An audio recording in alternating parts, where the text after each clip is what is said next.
Situ juga. Ya, silakan. Bismillahirrahmanirrahim. Assalamualaikum warahmatullahi wabarakatuh. Waalaikumsalam warahmatullahi wabarakatuh. Iya, tema zakat ini Masya Allah luar biasa, sangat penting ya. Cuman mungkin izin bertanya, mungkin beberapa masyarakat lebih memilih untuk mengeluarkan zakat melalui masjid-masjid ketimbang melalui Basnas. Mungkin bisa dipaparkan perbedaannya ketika kami masyarakat mengeluarkan zakat melalui masjid, apa bedanya dengan kita mengeluarkan zakat melalui Basnas. Terus juga terkait dengan zakat profesi. Nah tadi disebutkan bahwa zakat profesi untuk ASN, PNS. Apakah ada profesi lain, misalnya yang kontraktor besar-besar gitu? Dan apakah zakat profesi ini diambil setiap bulan, setiap tahun, atau seperti apa? Karena zakat profesi ini mungkin untuk ASN itu sudah familiar, tapi untuk kami yang orang rasa orang buka ASN nggak wajib buka zakat profesi, tapi mungkin pendapatan kalau bisa dikalkulasi melebihi ASN. Seperti itu. Terima kasih. Silakan. Terima kasih, pertanyaan yang sangat luar biasa. Masya Allah. Tadi ditanyakan menyangkut apa perbedaan kalau kita memberikan zakat di UPZ yang ada di masjid dengan di Basnas. Kalau di Basnas itu, kalau kita UPZ, kalau kita provinsi, kita punya UPZ satu masjid, hanya masjid raya. Kalau masjid yang ada di kabupaten kota, masjid-masjid yang ada di kecamatan-kecamatan, itu adalah ranah daripada Basnas Kota Manado. Nah, UPZ yang bisa mengumpul itu adalah UPZ yang mendapatkan SK dari Basnas. Tanpa ada SK itu tidak bisa mengumpul karena ada pidananya. Karena itu tadi Basnas itu dibentuk oleh Undang-Undang Nomor 23 2011. Nah, kemudian biasanya ada orang yang merasa lebih afdal orang menyerahkan sendiri daripada menyerahkan ke pihak Basnas. Memang itu sudah menjadi hukum kebiasaan. Nah, hukum kebiasaan berarti kita dari pihak Badan Amil Zakat itu pelan-pelan untuk memberikan sosialisasi, memberikan pemahaman, edukasi kepada masyarakat bahwa kalau berzakat di Basnas lebih terlindungi, lebih aman, karena itu akan transparansi dan akuntabel. Karena Basnas itu ada sistemnya yang namanya Simba. Kalau kita menyetor, itu nanti dari Simba, kalau by name, by address, ada nomor telepon, ada nama, nanti dari Simba akan bilang, terima kasih zakat Anda sudah kami terima. Dan itu pelaporannya kita akan kirimkan ke pusat, dan kami dari Basnas itu setiap tahun itu diaudit. Nah, kalau kita biasa memberikan sendiri, itu selalu kami menyampaikan, tidak usah ragu sekiranya Bapak Ibu memberikan zakat itu ke Basnas dan punya pemikiran bahwa saya biasanya memberikan ke A dan B. Terus kalau sudah dikasih di Basnas berarti tidak akan tersentuh. Justru tidak seperti itu. Justru dari Basnas yang 200 ada 4 orang mengumpul berarti kan sudah 800. 800 itu mungkin yang biasanya cuma 2 orang bisa dibagi ke 4 orang kan, seperti itu. Karena kan lebih banyak terkumpul, otomatis lebih banyak mustahik yang kita akan berikan. Nah, kemudian juga memberikan pemahaman kepada para muzaki, para donatur itu memang memberikan pelan-pelan, karena bagusnya kita memberikan tangan kanan, tangan kiri tidak tahu. Karena begini, ini pengalaman di lapangan. Saya pernah membuat riset tentang zakat. Nah, biasanya si A yang selalu kita memberikan zakat. Ada apa-apa kita berkelebihan, kita kasih, selalu diutamakan si A. Tiba-tiba kita minta tolong Pak beliau, ternyata beliau banyak alasan begini. Secara otomatis namanya manusiawi ya, akan bilang begini, kau apa aja saya bantu, zakat duluan. Nah berarti kan itu kan tidak ikhlas kan namanya kan, sebenarnya tujuan kita ikhlas. Jadi itu yang kami jaga, sehingga saya mengajak kepada Bapak Ibu sekalian yang sempat hadir, pemirsa RAL FM yang ada di Sulawesi Utara khususnya Kota Manado, marilah berzakat di Basnas. Iya. Dan kalau tadi disampaikan zakat itu hanya untuk ASN, dengan profesi itu seperti pengacara. Kebetulan ada Pak Lut Alan kan pengacara, mudah-mudahan bisa berzakat di Basnas Provinsi Sulawesi Utara. Iya. Dan dokter. Karena kalau kontraktor tergantung kesadaran mereka. Kita kan tidak tahu ada proyek apa tidak.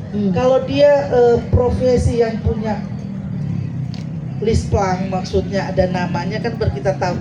Itu pun kalau pendapatannya memenuhi nisab dan haul, itu sudah bisa berzakat. Begitu, terima kasih. Oke, terima kasih. Barangkali ada tambahan dari Pak Kanwil, silakan. Ya, tambahan sedikit ya. Jadi pertanyaan tadi itu sebetulnya adalah bagaimana kita merubah mindset masyarakat. Jadi mindset ini yang dari dulu kita kebiasaan ya, kalau masih di kampung, sekarang juga masih di kampung Islam, tapi perlu di kampung di sana. Kalau sama-sama orang kampung Islam. Jadi sama-sama orang kampung ini. Di kampung itu bahkan ada sebuah hal yang sampai hari ini masih terbawa kadang-kadang. Ketika kita memberikan zakat itu, kita orang cari sampai yang ada kasih melahirkan Pak Mamak dulu waktu kita lahir, nah itu dicari ya. Itu juga tidak salah sebetulnya, tidak salah. Karena apa? Zakat itu bisa diberikan melalui lembaga atau amil, juga bisa melalui perorangan. Tetapi kalau di keadaan atau dunia modern saat ini, tidak saatnya lagi kita memberi secara perorangan. Karena apa? Memberi perorangan itu sama dengan kita tidak memperdayakan lembaga, lalu kemudian kita membiarkan orang miskin terus. Iya. Nah, jadi Basnas ini dibentuk dalam rangka apa?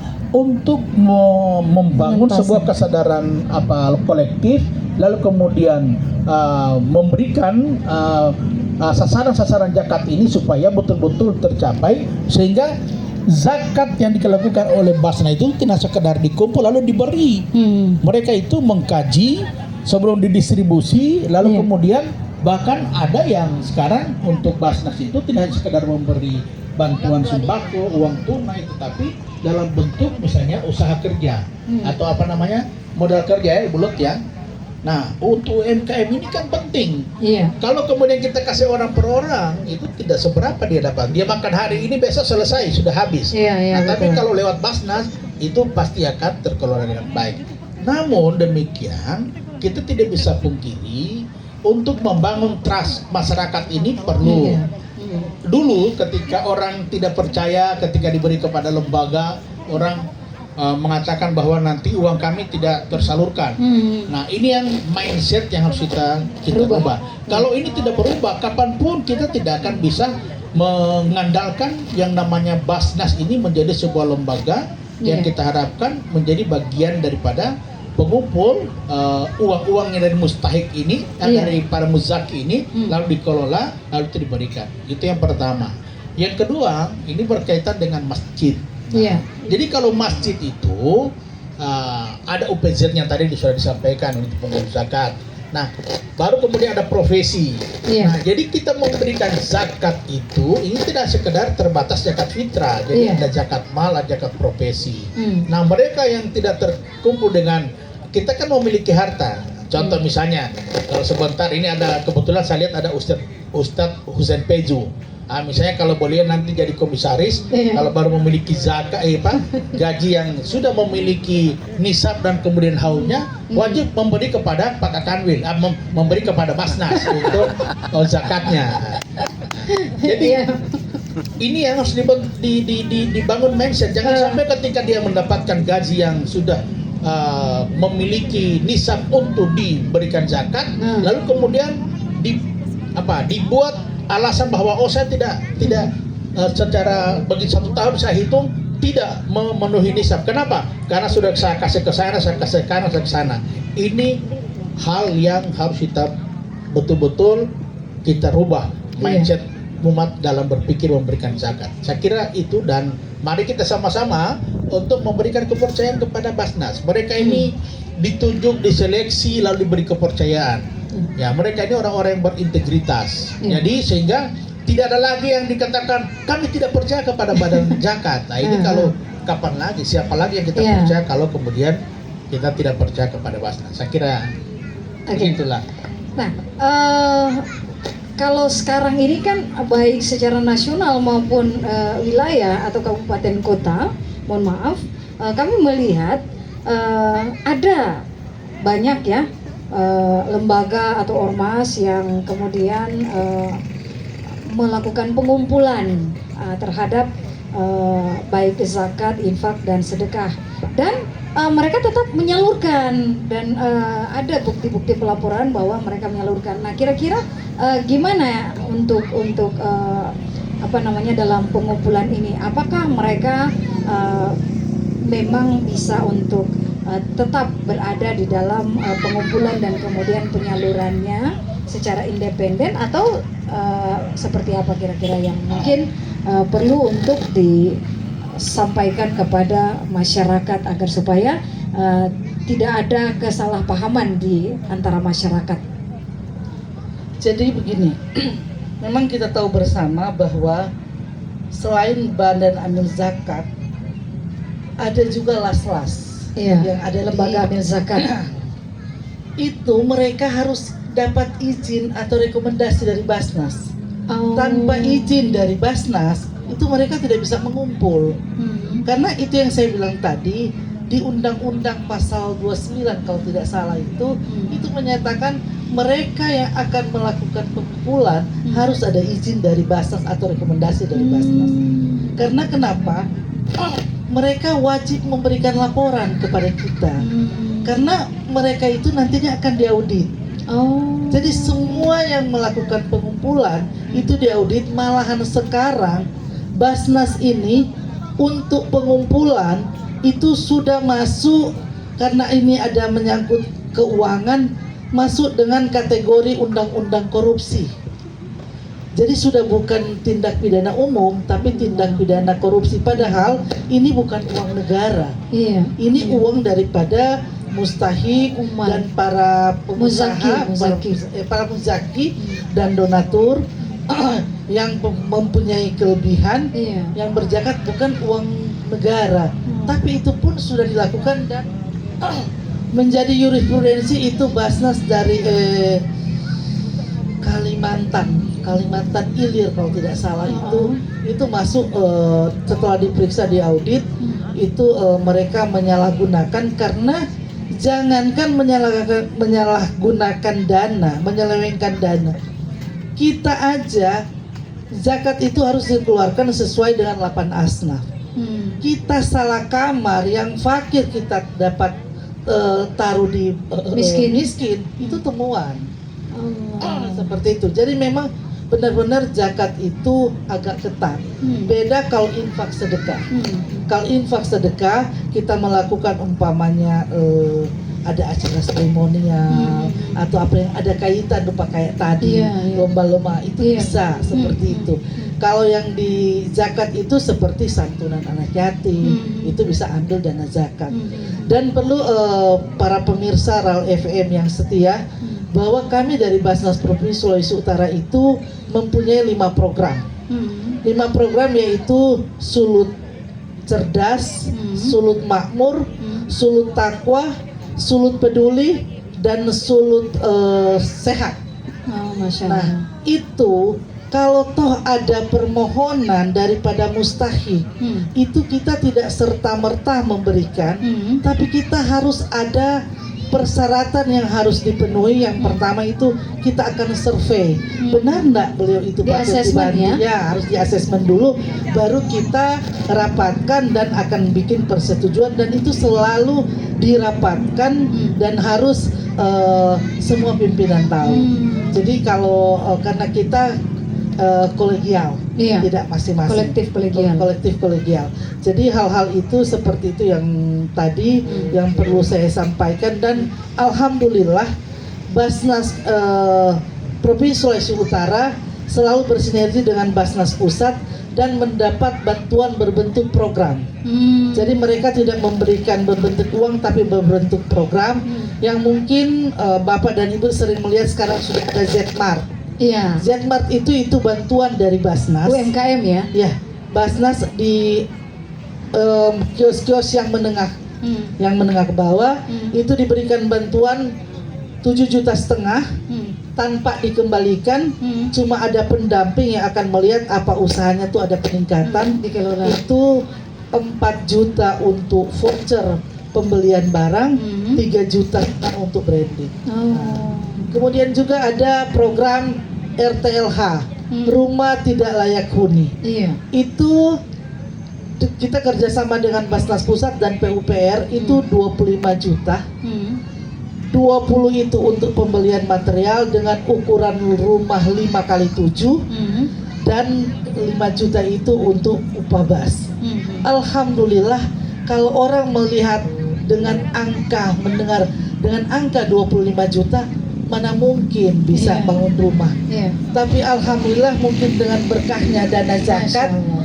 dan mungkin yang pas yang mendapat yang ditunjuk sebagai penerima mungkin ibadahnya bagus, Iya. rajin ke masjid, Masya Allah. bersosialisasi dengan masyarakat tetangga sekitarnya baik, dan akhirnya terjadilah gotong royong dan jadilah rumah Masya menjadi Allah. rumah layak huni. Masya Allah. Kemudian juga kemarin itu ada namanya BMM, Basnas Microfinance Masjid. Oh, Itu Masya alhamdulillah di Provinsi Sulawesi Utara karena waktu hanya 3 hari kita tidak bisa berbagi dengan kabupaten kota.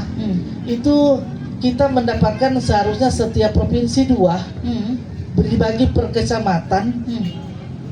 Karena kita minoritas, Iya. kita bermohon lagi dan alhamdulillah dapat 3, dan itu terdapatnya di Kecamatan Wanea Masjid Baitur Rahim, Kecamatan Singkil Masjid Darul Arkam, dan ke Kecamatan Tuminting Masjid Hairul Bariyah. Oh. Itu masing-masing masjid mendapatkan bantuan 150 juta, Masya Allah. tapi tidak diberikan ke pengurus masjid, tapi sudah ada para mustahik yang rajin di masjid itu, yang mereka memberikan verifikasi data, dan itu diverifikasi Basnas Provinsi dan Basnas Pusat juga, baru dikirimkan ke masing-masing rekening, masing-masing 3 juta tanpa bunga. Masya Allah. Jadi dikembalikan Modal, ya? tanpa bunga karena itu akan diperuntukkan menjadi koperasi syariah masjid. Oh, Masya Dan Allah. alhamdulillah tahun ini pada saat kita ikut Kongres Muslimat Nahdlatul Ulama di Surabaya, Jawa Timur, itu dari Ketua Basnas Pusat menyampaikan bahwa tahun ini mereka akan bekerja sama dengan Muslimat Nahdlatul Ulama di setiap provinsi. Jadi Muslimat akan mendapatkan kucuran dana 150 juta juga. Masya Seperti Allah, itu. insya Allah.